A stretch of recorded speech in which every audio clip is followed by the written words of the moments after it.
श्रोताओं, आज हमारे मेहमान हैं डॉक्टर भाविन ब्रह्म भट्ट, जो कि सीनियर कंसल्टेंट नेफ्रोलॉजिस्ट हैं, साथ में ट्रांसप्लांट फिजिशियन भी हैं। आज आपसे बातचीत करेंगे किडनी के विभिन्न रोग, कारण, लक्षण और उपचार विषय पर। डॉक्टर भाविन, आपका बहुत बहुत स्वागत है हमारे इस कार्यक्रम में। धन्यवाद अनिल जी। और मुझे खूब खुशी है कि आज आकाशवाणी में मैं कुछ ज्ञान की बातें आपके साथ में डिस्कस कर पाऊंगा। आज हमने जो विषय लिया है वो किडनी रोग है। किडनी रोगों के जो लक्षण है और उससे संबंधित जो जानकारी है या जागृति है, उसका अभाव लगातार हम देख रहे हैं। और आमतौर पर व्यक्ति तब डॉक्टर के पास जाता है जब स्थिति खराब हो जाती है। तो इस कार्यक्रम के माध्यम से आज हम आम श्रोता तक ये बताने का प्रयास करेंगे कि हमारी जिम्मेदारी है कि इतना महत्वपूर्ण अंग है और इसकी देखभाल करना बहुत ज़रूरी है जी। थोड़ा हमारे श्रोताओं को बताएं कि किडनी मुख्य रूप से किस तरह की संरचना है और इसके प्रमुख कार्य या भूमिका क्या है। अब किडनीज, जो कि हिंदी में गुर्दा बोलते हैं जी। और किडनीज साधारण तौर पे सभी लोगों में, मेजॉरिटी लोगों में दो होती है और रीढ़ की हड्डी के दोनों तरफ एक एक गुर्दे स्थित होते हैं। और उसका जो रीढ़ की हड्डी के साइड में जो रिब केज बना है उसके नीचे होता है उसका सारा लोकेशन। और साधारण तौर पे एक आदमी की मुट्ठी की साइज रहती है, 9 से 10 सेंटीमीटर करीब उसकी लंबाई रहती है। और उसके मुख्य कार्य, जैसे सभी लोग जानते हैं, कि वो ब्लड को प्योरिफिकेशन का काम करती है। अब ब्लड प्योरिफिकेशन के साथ में गुर्दे के जो कार्य है, अतिरिक्त कार्य है, जो साधारण लोगों को नहीं पता है, उसमें से मुख्य कार्य है हीमोग्लोबिन, जो कि खून का बनना, उसमें मदद रूप होता है। क्योंकि केमिकल जिसको हार्मोन बोलते हैं वो किडनी से निकलता है और वो हीमोग्लोबिन बनने में मदद रूप होता है। सेकंड, ब्लड प्रेशर को मेंटेन करने का काम करती है किडनीज। जितना भी शरीर में उतार चढ़ाव होता है सोडियम लेवल का, वो उसका मेन मास्टरमाइंड होता है किडनी। तो उसको मेंटेन करके वो ब्लड प्रेशर को कंट्रोल में रखती है। तीसरा मुख्य उसका जो फंक्शन है वो है कि शरीर में वाटर को बैलेंस करके रखना, पानी की मात्रा को बैलेंस करके रखना। जो भी अपन पानी पीते हैं जो अत्यधिक होता है, या शरीर में अनावश्यक पानी होता है, जिसकी यूरिन के द्वारा बाहर निकालने का काम होता है। फिर हड्डियों को मजबूती में भी किडनी का बहुत इंपॉर्टेंट रोल है। और आखिरी में एसिड बेस, जिसको बैलेंस करना है, और शरीर में उसका पीएच मेंटेन करने का काम भी किडनी का है। तो ये मुख्य किडनी के कार्य हैं जो बहुत ही इंपॉर्टेंट है। यदि किडनी किसी कारणवश ठीक से कार्य नहीं कर रही है, निष्क्रिय है, तो कौन कौन से रोग हो सकते हैं डॉक्टर ब्रह्म भट्ट? किडनी के बहुत सारी बीमारियां होती है। एक सबसे कॉमन जो बीमारी होती है उसको बोलते हैं किडनी फेलियर। अब किडनी फेलियर दो प्रकार के होते हैं। एक होता है टेम्पररी किडनी फेलियर और दूसरा होता है permanent kidney failure. Temporary kidney failure, उसके अंदर किडनी कुछ घंटों में या दिनों में धीरे धीरे काम करना बंद कर देती है। और ये प्रकार का किडनी फेलियर पूरी तरह से रिकवरेबल होता है मेजॉरिटी ऑफ केसेस में। और दूसरा किडनी की बीमारी होती है जिसको बोलते हैं क्रॉनिक किडनी फेलियर। इसमें किडनी महीने या सालों में धीमे धीमे धीमे धीमे करके बिगड़ने लगती है। और इस प्रकार का जो फेलियर, उसके क्रॉनिक किडनी फेलियर बोलते हैं। और इसमें किडनी इर्रिवर्सिबली डैमेज होती है, मतलब उसको वापस ठीक नहीं किया जा सकता। तो ये दो मुख्य बीमारियां हैं। उसके अलावा किडनी की बहुत सारी बीमारियां हैं, जिसमें डायबिटीज संबंधित किडनी की बीमारी, ब्लड प्रेशर संबंधित किडनी की बीमारी, किडनी में बार बार पथरी का होना, किडनी में इन्फेक्शंस का होना, आनुवंशिक किडनी की बीमारियां, बच्चों में होने वाली किडनी की बीमारियां। सो ये लंबी लिस्ट है किडनी की बीमारियों की।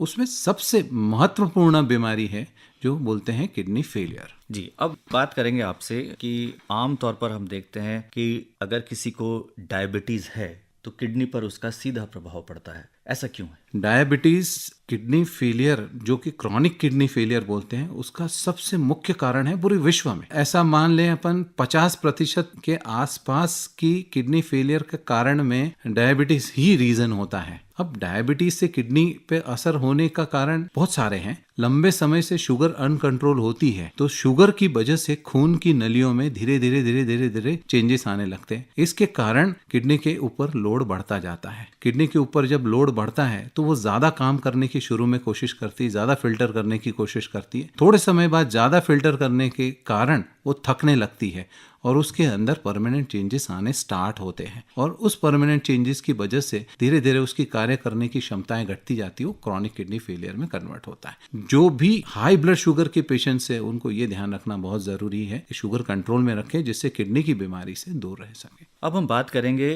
पथरी की बीमारी। आमतौर पर सुनने में आता है कि गुर्दे के अंदर एक पथरी है। ये क्यों हो जाती है, क्या कारण है? किडनी के अंदर पथरी बनने के बहुत सारे कारण हैं। अब किडनी की पथरी मतलब एक तरह कैल्शियम के डिपोजिशन होता है, शुरुआत होती है किडनी में बनना। छोटे छोटे छोटे कैल्शियम के पार्टिकल्स, चाहे वो ऑक्जेलेट हो चाहे फॉस्फोरस हो, उसके साथ कंबाइन मिश्रण होता है और वो वहां पे प्रेसिपिटेट मतलब एक क्षार के माध्यम में बनना स्टार्ट होता है। जब बहुत सारे कण इकट्ठा हो जाते हैं तब वो पथरी का रूप लेते हैं, मतलब कठोर सब्सटेंस बन जाते हैं। अब वो पथरी होने के कारण में बहुत सारे रीजंस हैं, जैसे कि एक होता है शरीर की किडनी की रचना और उसका कार्य। किसी किसी पेशेंट्स में किडनी की रचना और कार्य एब्नॉर्मल होता है जिसके कारण पथरी बनती है। दूसरा, खान पान का जो तरीका है, आजकल जंक फूड्स और हाई मात्रा में सॉफ्ट ड्रिंक्स का यूज होता है जिसकी वजह से पथरी बनने का कारण बढ़ते हैं। तीसरा जो महत्वपूर्ण कारण जो हमको लगता है कि खाने में चिकनायुक्त पदार्थ का अत्यधिक सेवन होना, नमक वाली चीजों का अत्यधिक सेवन होना, जिसकी वजह से मोटापा एक दूसरा कारण है जिस लोगों में पथरी बनने का रीजन ज्यादा होता है। दूसरे आनुवंशिक कारण भी होते हैं जिसके कारण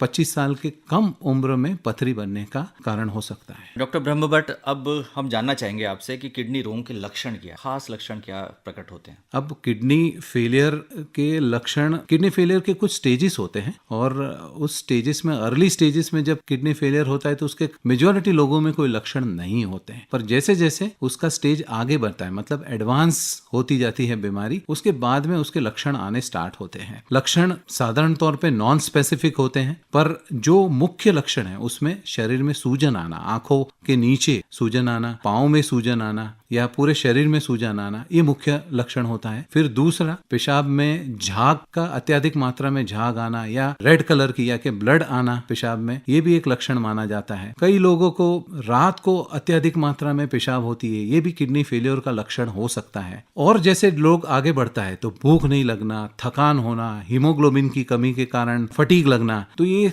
सांस फूलना, ये सारे लक्षण किडनी फेलियर की वजह से हो सकते हैं। डॉक्टर भाविन ब्रह्मभट्ट, आमतौर पर हम जांच करवाते हैं और उसमें KFT एक टेस्ट होता है। ये टेस्ट क्या है और किस तरह से किडनी रोगों के आकलन में ये मदद करता है? किडनी फेलियर को अगर डिटेक्ट करना है, पहचानना है, तो उसके लिए टेस्ट होते हैं। इसका एक पैनल बनाया है जिसको बोलते हैं किडनी फंक्शन टेस्ट। उसके अंदर सबसे इंपॉर्टेंट टेस्ट होता है क्रिएटिनिन और ब्लड यूरिया। क्रिएटिनिन टेस्ट ये होता है, साधारण तौर पे क्रिएटिनिन एक शरीर में मांसपेशियों द्वारा बनाया हुआ एक केमिकल है जो किडनी पूर्ण रूप से शरीर से बाहर निकाल देती है। जब इसकी मात्रा ब्लड में बढ़ती है तब वो किडनी फेलियर कहलाता है। साधारण तौर पे ऐसा अपन टेस्ट द्वारा इंटरप्रेट करते हैं। और जब किडनी का कार्य एक बोलते हैं कि 60% से नीचे आना स्टार्ट होता है तब क्रिएटिनिन बढ़ना चालू होता है, तभी अपन पता कर सकते हैं कि ये किडनी फेलियर होना स्टार्ट हो गया। क्रिएटिनिन के अलावा ब्लड यूरिया है, फिर यूरिक एसिड है, सोडियम, पोटेशियम, कैल्शियम, फॉस्फोरस, ये सारे जो मिनरल्स हैं वो सारा किडनी हैंडल करती है, तो वो भी धीरे धीरे धीरे एबनॉर्मल होना कई लोगों में स्टार्ट हो जाता है। फिर दूसरा बहुत इंपॉर्टेंट टेस्ट होता है यूरिन का टेस्ट होता है। तो यूरिन के अंदर प्रोटीन का जाना, रेड ब्लड सेल्स यानी कि ब्लड के सेल्स का जाना, रक्त कणों का जाना, ये भी एक कई प्रकार के किडनी फेलियर में देखने को मिलता है। और तीसरा इंपॉर्टेंट टेस्ट होता है जो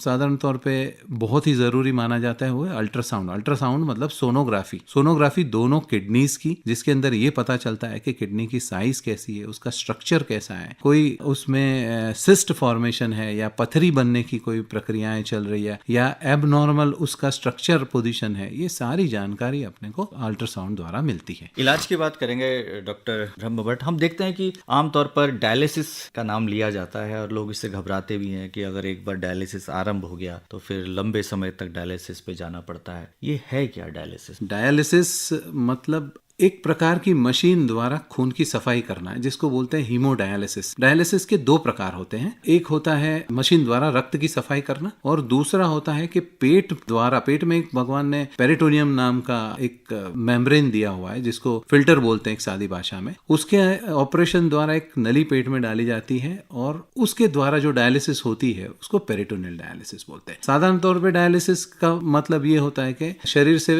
विषैले पदार्थ यानी कि जो भी टॉक्सिन्स है उसको निकाला जाना। अब जैसे मैंने पहले भी बताया कि किडनी का फेलियर दो प्रकार का होता है, एक टेम्पररी फेलियर होता है, एक परमानेंट फेलियर होता है। टेम्पररी फेलियर में अगर किसी को किडनी 80-90% से ज्यादा डैमेज हुई है और डायलिसिस की जरूरत पड़ रही है तो इन केसेस में किडनी ठीक होने का चांस रहता है जिससे डायलिसिस बंद हो सकती है। तो एक जो मिथ्या है कि एक बार डायलिसिस स्टार्ट हो गया तो बंद नहीं हो सकता, तो ये गलत है। टेम्पररी किडनी फेलियर में वो रिकवर हो सकता है और डायलिसिस बंद हो सकता है। दूसरा जो प्रकार है परमानेंट डैमेज, इसके अंदर डायलिसिस परमानेंट चलता है और रेगुलर पेशेंट को हॉस्पिटल्स में मेजॉरिटी टाइम हॉस्पिटल के डायलिसिस यूनिट में डायलिसिस रेगुलर करवानी पड़ती है, जिससे वो फिल्ट्रेशन प्रक्रिया उनकी आर्टिफिशियल तरीके से चालू रहे। तो एक किडनी संबंधित रोगी किन चीजों का ध्यान रखे, क्या खास परहेज आप उसको बताना चाहेंगे? जिन लोगों को किडनी फेलियर की बीमारी है उन लोगों को कुछ 3-4 चीजों का खास विशेष तौर पे हम लोग पालन करने के लिए बोलते हैं। सबसे इम्पोर्टेंट होता है कि नमक की मात्रा को कंट्रोल में रखना। जो नमक खाने में इस्तेमाल करते हैं वो 2 से 4 ग्राम प्रतिदिन लेने को बोला जाता है। अब 2 से 4 ग्राम नमक कैसे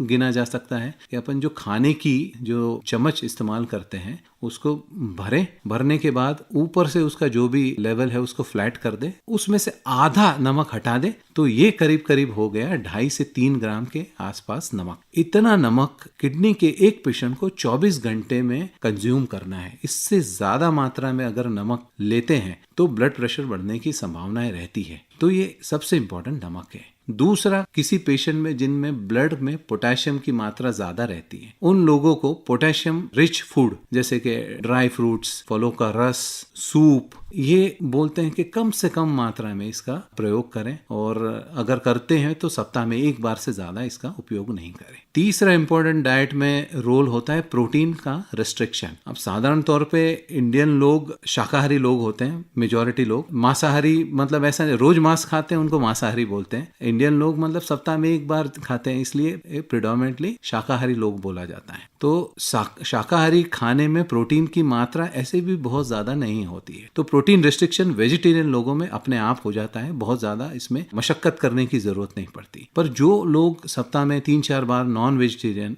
मांसाहार का प्रयोग करते हैं उन लोगों को ये हम लोग राय देते हैं कि सप्ताह 10 दिन में चिकन या फिश की मात्रा कम से कम रखें और छोटा पोर्शन मतलब कम साइज में उसको खाया जाए और फ्रीक्वेंसी को बढ़ाया नहीं जाए। मीट, मटन जिसको बोलते हैं उसको अवॉइड करने के लिए साधारण तौर पे बोलते हैं।